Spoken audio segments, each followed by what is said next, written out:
கிடையாது. வாய்ப்புகளை நேரங்கள் உருவாக்குவதில்லை, முயற்சிகள் மட்டுமே தான் வாய்ப்புகளை உருவாக்கி கொண்டிருக்கின்றன.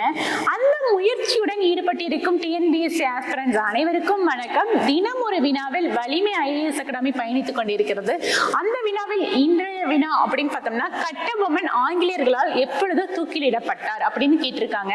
ஆப்ஷன் ஏ பாத்தீங்க அப்படின்னா அக்டோபர் 1799 அப்படிங்கறதா சரியான பதில். அதாவது கட்டபொம்மன் ஆங்கிலேயர்களால் எப்போது தூக்கிலிடப்பட்டார் அப்படின்னு பாத்தீங்கன்னா அக்டோபர் மாசம் 1799 தூக்கிலிடப்பட்டார். ஆனா ஆப்ஷன்ல பி சி ல பாருங்க டிசம்பர் 1799 கொடுத்திருக்காங்க குழப்பறதுக்காகவே.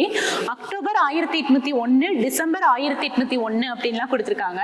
ஆனா சரியான பதில் அப்படின்னு பாத்தீங்கன்னா கட்டபொம்மன் ஆங்கிலேயர்களால் தூக்கிலிடப்பட்ட ஆண்டு அக்டோபர் 1799. இந்த மாதிரி வினாக்கள்லாம் உங்களுக்கு வேணும்னு நினைச்சீங்கன்னா வலிமை ஐஏஎஸ் அகாடமி சேனலை சப்ஸ்கிரைப் பண்ணுங்க, லைக் பண்ணுங்க.